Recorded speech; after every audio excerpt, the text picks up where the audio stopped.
আচ্ছা, আপনাদের কি কারোর হোস্টেলে থাকার অভিজ্ঞতা আছে? আমার কিন্তু আছে। আর আমার জীবনের অন্যতম শ্রেষ্ঠ মুহূর্ত কিছু ওই হোস্টেলের দিনগুলোতেই কেটেছে। তবে একবার ভাবুন তো, যে হোস্টেলের ওই দিনগুলো যদি এতটাই ভয়ঙ্কর কাটে যাতে সেই আতঙ্ক আপনি সারা জীবনেও না ভুলতে পারেন, কেমন লাগবে আপনার? আজকের ঘটনাটা নিশ্চয়ই বুঝতে পেরেছেন, একটি বয়েজ হোস্টেলের ঘটনা। খুব সম্ভবত এটি পুনের একটি বয়েজ হোস্টেলের ঘটনা। দুটি ছেলে, যাদের নাম ধরে নিন বিবেক আর আদিত্য। এই দুজন পুনের একটি খুব বিখ্যাত ইঞ্জিনিয়ারিং কলেজে ভর্তি হয়। আর যেহেতু তারা অন্য রাজ্য থেকে এই পুনেতে পড়াশোনা করতে এসেছিল, সেই কারণে তাদের ওই ইঞ্জিনিয়ারিং কলেজেরই বয়েজ হোস্টেলে থাকার ব্যবস্থা করতে হয়। বিবেক আর আদিত্য এরা দুজন বন্ধু। এরা দুজনে একই রুম শেয়ার করত, যেই তলায় তার ঠিক উপরের যে ফ্লোরটা, সেই ফ্লোরটা কিন্তু একদম ফাঁকা ছিল। সেই ফ্লোরে কেন কেউ ছিল না, কি জন্য থাকতো না, এই সমস্ত ব্যাপারে ওরা কিছু জানতো না। তার কারণ ওরা একদম প্রথম গেছিল হোস্টেলে পড়াশোনা করতে, এবং ওদের মনটা পুরোটাই ছিল পড়াশোনাতেই। অন্য কিছু বিষয়ে ওদের অতটা ইন্টারেস্ট ছিল না। যাই হোক, রাত্রিবেলা একটা পার্টিকুলার টাইমের পরে ওরা শুনতে পেত যে তিনতলা থেকে একটা জোরে জোরে পড়াশোনা করলে, জোরে জোরে পড়লে যেরকম একটা আওয়াজ হবে, গুনগুন গুনগুন আওয়াজ, সেরকম একটা আওয়াজ কোনো পুরুষালী কণ্ঠে, আর গলার আওয়াজটা খুব গম্ভীর। প্রত্যেক দিনই ওরা শুনতে পেত। ওরা ভাবতো যে তাহলে কি ব্যাপার, তাহলে কি উপরে কেউ আছে? পরের দিন সকালবেলা কিন্তু ওরা যথারীতি জিজ্ঞেস করতো আশেপাশের বন্ধুদের, এবং সবাই বলতো যে না, আমরা তো জানি না তিনতলায় কোনো স্টুডেন্ট এসেছে কিনা। কয়েকদিন পরে বিবেক একটা অদ্ভুত ঘটনার সম্মুখীন হলো। রাত্রিবেলা পড়াশোনা করে শুয়েছে, হঠাৎ করে শুনতে পায় সামনের করিডোরে একটা মেয়েলি কণ্ঠে কান্নার শব্দ। ও ভাবে বয়েজ হোস্টেলের মেয়ে কোথা দিয়ে এলো, কিছুতেই বুঝতে পারে না। দরজা খুলে দেখে বাইরের করিডোরটা একদম ঘুটঘুটে অন্ধকার।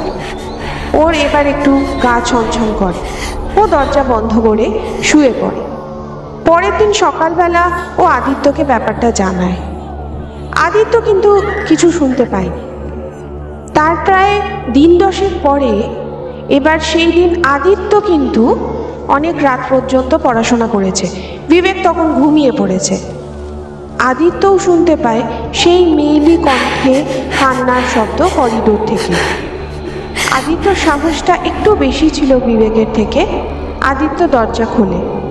যথারীতি করিডোর একদম ঘুটঘুটে অন্ধকার। তখনও কিন্তু কান্নার শব্দ ও পাচ্ছিল। ও একটু চেষ্টা করে যে যেই দিক থেকে কান্নার শব্দটা আসছিল ও সেই দিকে যাবার চেষ্টা করে। কিছু দূর যাবার পরেই ওর শরীরটা কীরকম যেন অদ্ভুত একটা ভার হয়ে যেতে থাকে, আর কান্নার শব্দটা যেন আরও ওর দিকে এগিয়ে আসছে। এগিয়ে আসতে আসতে একটা সময় মনে হয় যে কান্নার শব্দটা ওর চারিদিকে ঘুরছে। এইবারে ওর কিন্তু প্রচণ্ড ভয় লাগে। ও দৌড়তে গিয়ে ওর রুমে চলে যায় এবং দরজাটা বন্ধ করে দেয়। পরের দিন ওর কিন্তু ঘুম জ্বর এসেছিল। এতক্ষণ আমি যেই বয়েজ হোস্টেলের কথা আপনাদের বলছি, সেই ঘটনা 2016, 17, 18 এই বছরগুলোর কিছু সিসিটিভি ফুটেজ, যেই ফুটেজে কিছু অস্বাভাবিক জিনিস ধরা পড়েছে এবং সেই ফুটেজগুলো ভাইরালও হয়েছিল। আপনারা হয়তো কেউ দেখেও থাকবেন, আমি ঠিক জানি না। যদি দেখে থাকেন অবশ্যই কমেন্ট বক্সে আমাদের জানাবেন। এই ফুটেজগুলো আমি আপনাদের দেখাবো। বিবেক আর আদিত্য পরে একটা কথা জানতে পারে। এই হোস্টেলটাতে প্রায় 20 বছর আগে, যখন ইঞ্জিনিয়ারিং কলেজটা প্রথম শুরু হচ্ছিল, সেই সময় নাকি তিনতলার একটি ঘরে একটি ছেলে এবং একটি সুন্দরী মেয়ের মৃতদেহ পাওয়া গেছিল।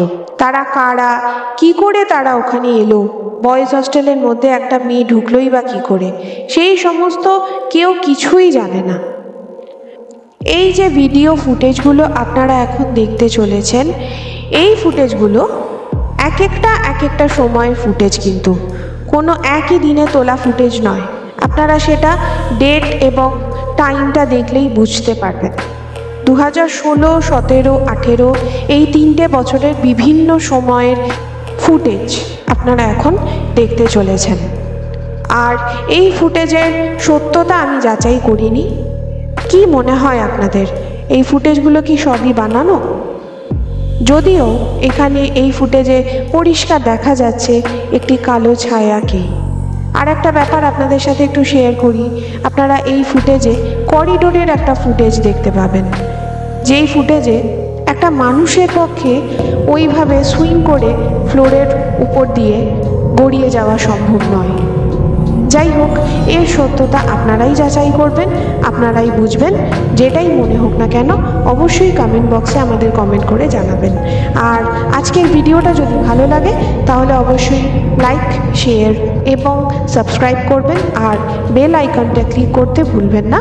তাহলে আপনাদের কাছে কিন্তু নেক্সট ভিডিও নোটিফিকেশন আসবে না।